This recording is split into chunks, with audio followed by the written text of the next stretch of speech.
Speaker YouTube channel थी सुनुन दिन भर रो खबर पढ़ुचन हेमंत कुमार महापात्र।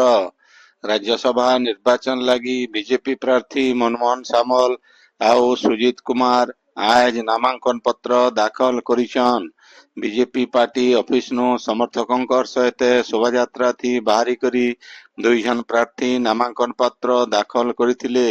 स्वाधीन प्रार्थी दिलीप राय भी नामांकन पत्र दाखल करिछन। सेंता बीजेडी तरफु मनोनीत डॉक्टर संतृप्त मिश्र आउ कांग्रेस आउ बीजेडी समर्थन थी साधारण प्रार्थी भावे डाक्तर दत्तेश्वर होता राज्यसभा लगी नामांकन पत्र दाखल करिछन। ई समय थी बीजेडी मुख्य नवीन पट्टनायक पीसीसी सभापति भक्त दास सहित दुही दलर बहुत से नेता उपस्थित थिले। 10टा राज्यर 37टा राज्यसभा आसन लगी आज नामांकन पत्र दाखल रो शेष दिन थिला।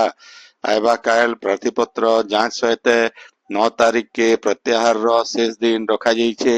आयबा 16 तारीख दिन ई आसन मानकर लगी निर्वाचन हेबा। सेतिर भितरे ओडिशार 4टा राज्यसभा आसन रहिछे। ओडिशार प्रबाद पुरुष आउ आगर मुख्यमंत्री विजु पट्टनायकर 110 नंबर जयंती आज पालन करा जाउछे। ई उदय प्रधानमंत्री नरेंद्र मोदी ओडिशार प्रगति के आगे नेबार थी विजु पट्टनायकर चेष्टा सुरता हेकरी रहबा बोली सामाजिक गणमाध्यम जरिए कहिछन। राज्यपाल डॉक्टर हरिबाबू कंबमपटी विजु पट्टनायक को श्रद्धांजलि अर्पण करिछन। विधानसभा परिसर न मुख्यमंत्री मोहन चरण माझी श्रद्धांजलि जनैछन। बाचस्पति सुरमा पाढ़ी उपमुख्यमंत्री कनक वर्धन सिंहदेव प्रभाती परिडा आउ विधायक माने भी श्रद्धांजलि अर्पण करिछन।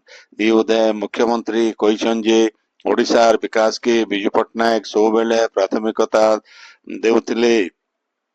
राज्यर भिन्न भिन्न जगह न आज विजु पट्टनायकर 110 नंबर जयंती पाली थी जाइछे। संबलपुर रो रेमेड छकन विजु जनता दल रो संबलपुर जिला सभापति आउ आगर मंत्री रोहित पुजारी सहित दलर कर्मी माने विजु पट्टनायकर प्रतिमूर्ति थी फुलमाल चढ़े करी श्रद्धांजलि जनैछन। बौद्ध जिला विजु पट्टनायक छक ठाने नुआपड़ा जिला खड़ियाल न आगर मुख्यमंत्री विजु पट्टनायकर जयंती पाली थी जाइछे।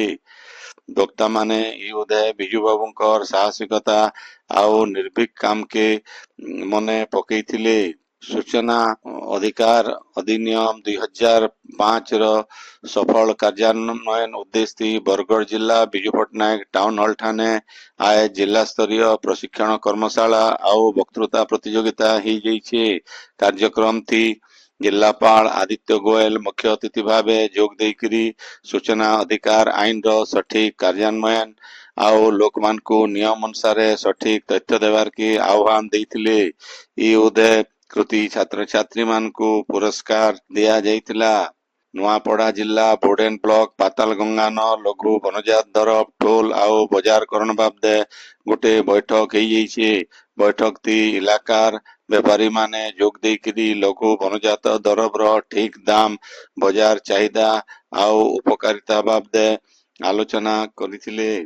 झारसुगुड़ा जिला ब्रजराज नगर विजु पट्टनायक छक नथिबा विजु बाबूंकर 110 नंबर जयंती उदय तांकर प्रतिमूर्ति थी माल्यार्पण करा जायकरी श्रद्धांजलि जना जाइछे।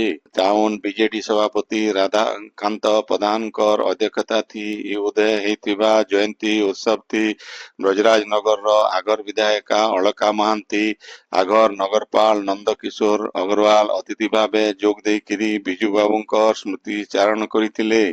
महिला सभापति नलिनी प्रधान वरिष्ठ कर्मी गोविंद साहू कुमुदिनी गरुड़ अवतार सिंह चिंतामणि दास प्रमुख कार्यक्रम थी जोग देकरी विजु बाबूंकर स्मृति चारण करिथिले।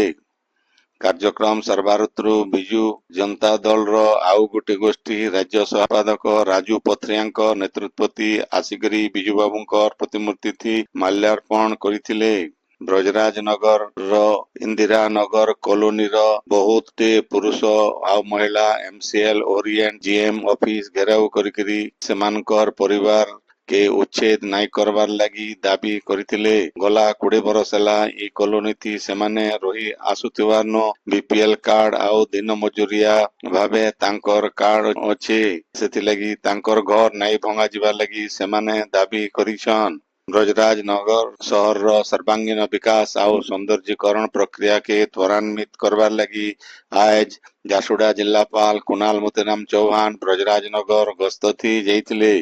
ଗସ୍ତ ସମିୟାଥି ଜିଲ୍ଲାପାଳ ଭିନ୍ନ ଭିନ୍ନ ପ୍ରସ୍ତାବିତ ଆଉ ତିଆର ହେଉଥିବାର ଉନ୍ନୟନମୂଳକ କାମର କ୍ଷେତ୍ର ପରିଦର୍ଶନ କରବାର ସାଙ୍ଗେ ଇତାର ସମୀକ୍ଷା କରିଥିଲେ।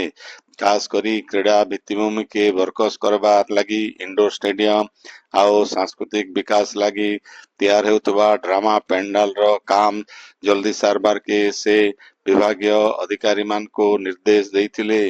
ଦକ୍ଷିଣ ପୂର୍ବ ମଧ୍ୟ ରେଳବାଇ ତରଫୁ ଆଉ ଝାରସୁଗୁଡ଼ା ଭିତରେ ଥିବା ଲେଭେଲ କ୍ରସିଂ ଗେଟ୍ ନମ୍ବର 260 ର ଜରୁରୀ ମରାମତି ଲାଗି ଆଇବା କାଲି ରାତି 10 ନୁ ପର ଦିନର ସକାଳ 8 ବଜ ତକ ଇ ଫାଟକ ଦେଇକରି ଲୋକମାନଙ୍କର ଯିବାର ଆସିବାର ବନ୍ଦ ରହିବା। ଇ ସମୟ ଭିତରେ ଯାତ୍ରୀମାନେ ବିକଳ୍ପ ମାର୍ଗ ଭାବେ ଚୌକିପଡ଼ାର ଲେଭେଲ କ୍ରସିଂ ଗେଟ୍ 259 ବ୍ୟବହାର କରବାରକେ ରେଳବାଇ ତରଫୁ ଅନୁରୋଧ କରାଯାଇଛି। ଆନ୍ତର୍ଜାତୀୟ ମହିଳା ଦିବସକେ ପାଳନ କରବାର ଲାଗି ଝାରସୁଗୁଡ଼ା ଜିଲ୍ଲା ପ୍ରଶାସନ ତରଫୁ ବ୍ୟାପକ ପ୍ରସ୍ତୁତି କରାଯାଇଛି ବୋଲି କରି ଜିଲ୍ଲାପାଳ କୁନାଲ ମୋତିରାମ ଚୌହାନ କହିଛନ୍।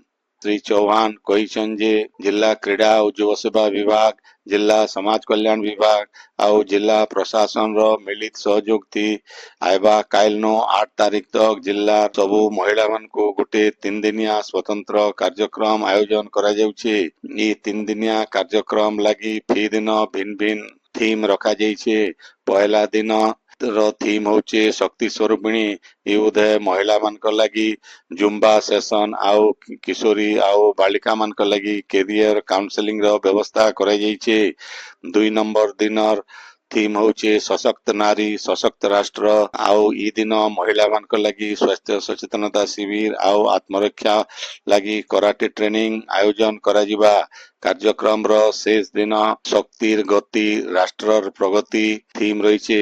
ଇ ଦିନ କାଳୀ ମନ୍ଦିରନୁ ଝାରସୁଗୁଡ଼ା ଇଞ୍ଜିନିୟରିଂ ସ୍କୁଲ ତକ ଗୋଟେ ୱାକାଥନ ହେବା। ଇତାର ସହିତ ସୁଭଦ୍ରା ଯୋଜନାର 4 ନମ୍ବର କିସ୍ତି ବିଲ୍ ଦିଆଯିବା ବୋଲି ଜିଲ୍ଲାପାଳ ଶ୍ରୀ ଚୌହାନ କହିଛନ୍। ସମ୍ବଲପୁରର ହୀରାକୁଦ କଲୋନୀର ଭବିଷ୍ୟତ ପୂର୍ଣ୍ଣାଙ୍ଗ ଶିକ୍ଷା କେନ୍ଦ୍ରନ ସ୍ୱର୍ଗତ ବିଜୁ ପଟ୍ଟନାୟକଙ୍କର 110 ନମ୍ବର ଜୟନ୍ତୀ ପାଳିତ ହେଇଯାଇଛି।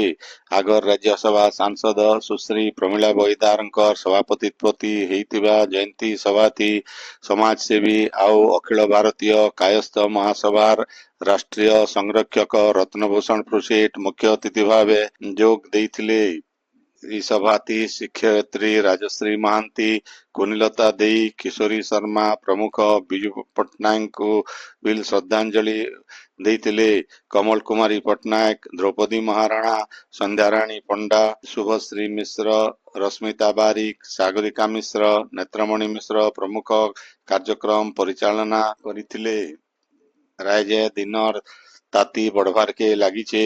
ଭୁବନେଶ୍ୱରର ଆଞ୍ଚଳିକ ପାଣିପାଗ ବିଜ୍ଞାନ କେନ୍ଦ୍ରର ସୂଚନା ଅନୁସାରେ ଆଜ 23ଟା ସହରର ତାପମାତ୍ରା 35 ଡିଗ୍ରୀ ଉପରେ ରେକର୍ଡ କରାଯାଇଛି। ଝାରସୁଗୁଡ଼ାନ ରାଜ୍ୟର ସବୁନୁ ଜହ ଦିନର ତାପମାତ୍ରା 39.6 ଡିଗ୍ରୀ ସେଲସିୟସ ରେକର୍ଡ କରାଯାଇଛି। ସିଆଡେ ଆଇବା ରବିବାରନୁ ରାଜ୍ୟର କେତେଟା ଜାଗାନ ବିଜଲି ଘଡ଼ଘଡ଼ି ସହିତ ବର୍ଷା ହେବାର ସମ୍ଭାବନା ରହିଛି। ଏଥିଲାଗି ଝାରସୁଗୁଡ଼ା, ସୁନ୍ଦରଗଡ଼, କେନ୍ଦୁଝର, ମୟୂରଭଞ୍ଜ, ବାଲେଶ୍ୱର, ଭଦ୍ରକ, ଜଗତସିଂହପୁର ଜିଲ୍ଲାକେ ସତର୍କ ସୂଚନା ଜାରି କରାଯାଇଛି। ଆଜିର ଖବର ଇନ ଶେଷ ହେଲା। ଆପଣଙ୍କର ଇଲାକାତେ ହେଉଥିବା ସଭା ସମିତି ସାଂସ୍କୃତିକ କାର୍ଯ୍ୟକ୍ରମ ବାବଦେ ଖବର ପ୍ରସାରଣ ଲାଗି ଆମର ହ୍ୱାଟ୍ସଆପ ନମ୍ବର 9437348018 କେ ଲେଖିକରି ପଠେଇ ପାରବେ। ସମ୍ବଲପୁରୀ ଭାଷାକେ ବରକସ କରବାର ଲାଗି ଆମର ୟୁଟ୍ୟୁବ ଚ୍ୟାନେଲ କେ ଲାଇକ୍, शेयर ଆଉ ସବସ୍କ୍ରାଇବ କରବାର କେ ଅନୁରୋଧ। ଆଇବା କାଲ ଖବର ଫିर ଶୁନି ପାରବେ ରାତି 9 ବଜେ। ଜୁହାର।